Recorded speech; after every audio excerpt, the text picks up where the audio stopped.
Good morning, students. Welcome back to the new session of learning in this lockdown period. This is your accounts class, and we are doing chapter number 9, that is issue of debenture. This is the second chapter from your volume 2 book. Okay, and the volume 2 book contains 20 marks in whole, in which at least 8 marks, or you can take 10 marks, 8 to 10 marks comes from chapter number 8, that is issue of shares. So this issue of debenture is just similar to issue of shares. Like सबसे पहले हम लोग क्या करते थे issue of shares में, हम लोग इशू करते थे ना फॉर कैश. तो यहाँ पे भी सेम है. सबसे पहले हम क्या करते हैं, इसके बहुत सारे टाइप्स होते हैं. ओके, तो ये कितने मार्क्स के होते हैं? 4 to 6 मार्क्स के आपके आने वाले हैं. This chapter contains 4 to 6 marks. Okay, that is issue of debentures. तो यहाँ पे क्या है, सबसे पहला है आपका issue of shares, sorry debentures, issue of debentures for cash. Like shares की तरह ही है. Issue of shares in cash था ना, फॉर कैश था, तो like wise issue of debentures for cash है. अब बहुत सारे तरह के इशू हो सकते हैं, लाइक एट पार हो सकता है, एट प्रीमियम हो सकता है, ठीक है, और एट डिस्काउंट भी होता है.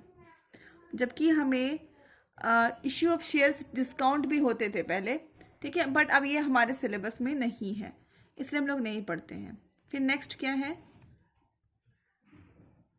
Issue of debentures for consideration. हम लोग ये मेन हेडिंग पढ़ रहे हैं कि इस चैप्टर में हमें पढ़ना क्या है. For consideration other than cash. Okay, then again हम यहाँ पे क्या देख रहे हैं, issue of debentures as collateral security.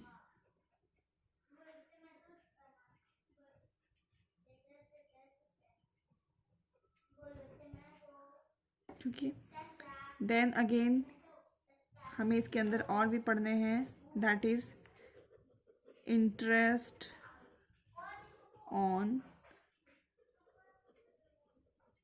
Debentures. ठीक है, और इसके अंदर हमें पढ़ने हैं जो कि बहुत इम्पॉर्टेंट है, जिसको मैं कलर चेंज करके लिख रही हूँ, issue of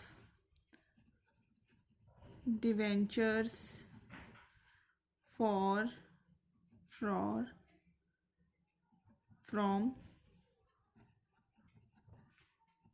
redemption point of view. This is important.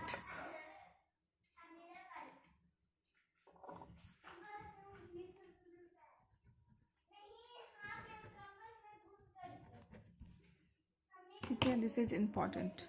Okay.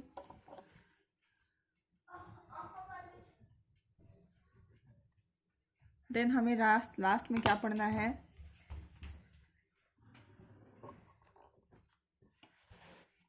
Writing off discount,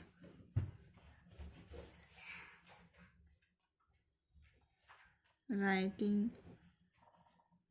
of discount, या फिर उसको हम लोग बोलते हैं loss on issue of debentures. तो ये जो मेन टॉपिक है, या फिर आप बोल सकते हो मेन हेडिंग है, जो आपको इस चैप्टर के अंदर पढ़ने हैं. क्या क्या, issue of shares for debentures for cash.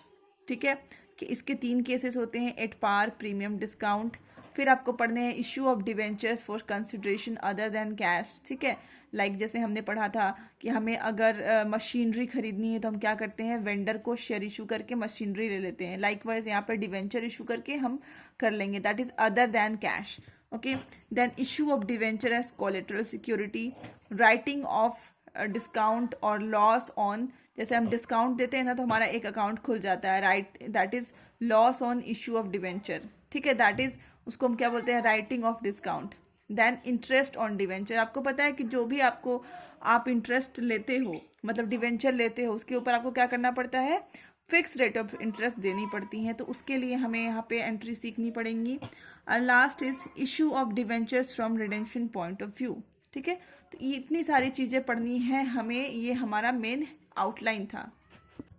तो इसके बाद हम थोड़ा सा थियोरेटिकल कंसेप्ट देख लेते हैं कि डिवेंचर होता क्या है। तो what is debenture? Debenture is an certificate document, bond भी नहीं, instrument issued by the company under its common seal, acknowledging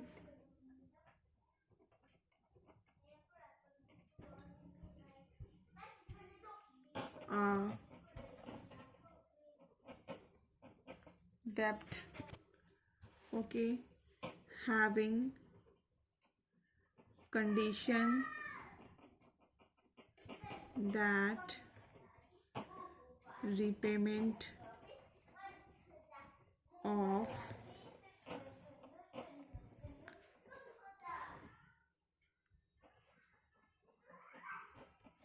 principal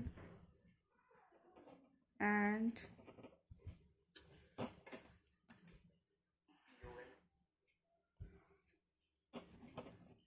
payment of interest at fixed interval of time, say half yearly or yearly, and fixed rate of interest. तो इसको पढ़ते हैं अभी होता क्या है। डिवेंचर क्या है? डिवेंचर एक सर्टिफिकेट है। आप बोलते हो डिवेंचर क्या है? एक सर्टिफिकेट है, एक डॉक्यूमेंट बोल सकते हो, इंस्ट्रूमेंट बोल सकते हो, जिसको कौन इशू करता है? It is issued by the company, company issue करती है under its common seal. Common seal आपको पता है ना, जब आप कंपनी पढ़ रहे थे उसमें आपको बताया गया था ना कि जब भी कंपनी अपने डॉक्यूमेंट में साइन नहीं करती है बल्कि एक कॉमन सील लगता है। सील आप समझते हो, जो कि स्टैम्प बोल सकते हो, उसको हम लोग बोलते हैं कॉमन सील। और जो कॉमन सील कंपनी हमेशा सिग्नेचर नहीं करती क्योंकि ये आर्टिफिशियल पर्सन है, इसलिए कॉमन सील लगता है उसका, ठीक है। एक्नोलॉजिंग आर डेप्ट, ये जो आपकी डिवेंचर है दैट इज डेप्ट। डिवेंचर को हम लोग हमेशा बोरोड फंड बोलते हैं, borrowed fund, okay. What is this? This is a borrowed fund, that is why it is a डेप्ट। हैविंग कंडीशन दैट रीपेमेंट, ये कंडीशंस होता है स्टार्टिंग में कि आपने जितना डिवेंचर इशू करा, ठीक है। लाइक डिवेंचर कितना है आपका, लाइक 10% डिवेंचर। डिवेंचर कैसे इशू होता है? एग्जाम्पल मैं आपको बता रही हूँ, 12% डिवेंचर्स, इस तरह के डिवेंचर्स होते हैं, ठीक है। 12% डिवेंचर्स, 10% डिवेंचर्स, इस तरह के डिवेंचर्स होते हैं, ठीक है। तो ये डिवेंचर है, तो मान लो डिवेंचर कितना इशू करा, मान लो 10 लाख, ठीक है। तो आपको क्या करना पड़ेगा, ये this is the principal amount, ये प्रिंसिपल अमाउंट है, ये आपको वापस करना पड़ेगा at a fixed interval of time, ये तो वापस करना ही पड़ेगा। साथ ही साथ आपको 12% का इंटरेस्ट भी पे करना पड़ेगा in the fixed interval of time. मतलब आपको इंटरवल फिक्स किया रहता है, आपको बोल दिया जाता है कि आपको कब पे करना है। आपको पे करना है सपोज ईयरली पे करना है या फिर हाफ ईयरली पे करना है। यूजुअली यहाँ पे हाफ ईयरली हमें क्वेश्चंस में मिलता है कि हाफ ईयरली आपको पे करने होते हैं, ठीक है। And fix rate of interest, देखो इंटरेस्ट ऑलरेडी इशू करते वक्त ही इंटरेस्ट बता दी जाती है, तो फिक्स रेट ऑफ इंटरेस्ट है 12% इंटरेस्ट। ओके, तो ये चीज़ें हैं। और यहाँ पे हम सेकेंड पॉइंट इसका क्या होता है, इसका फिक्स रेट ऑफ इंटरेस्ट होता है। ओके, तो इस fix rate of debenture holders जो होते हैं उनको फिक्स रेट ऑफ इंटरेस्ट पे करना होता है, और इसी इंटरेस्ट को हम लोग क्या बोलते हैं, coupon rate. This interest is called coupon rate. Okay, okay, and the second important point of this chapter is that this debenture, interest on debenture, मतलब ये जो इंटरेस्ट हम चार्ज करते हैं ना डिवेंचर्स के ऊपर, this interest on debenture, okay, this interest on debenture is a charge against profit, is a charge against profit. इसका मतलब ये होता है कि भले ही आपको कंपनी में लॉस क्यों ना हो, लगातार मान लो कंपनी में प्रॉफिट नहीं हो रहा, लगातार लॉसेस क्यों ना हो, बट आपको ये इंटरेस्ट जो है, आपको फिक्स्ड परसेंटेज का जो डिवेंचर का जो इंटरेस्ट है वो आपको पे करना ही करना पड़ेगा। क्यों? Because it is a charge against profit. अगर आप पे नहीं करते हो तो आपके ऊपर, मतलब कंपनी के ऊपर लीगल ऑब्लिगेशंस हो सकते हैं। Okay, so this is damn important for any company to pay the interest at a fixed interval in a fixed rate. Okay, so this is the basic concept that what is debenture and how it what is the interest charged by the company to the company. Okay, so in next video we will do this one, issue of debentures for cash. Okay, till then keep learning, stay safe and keep studying. Thank you.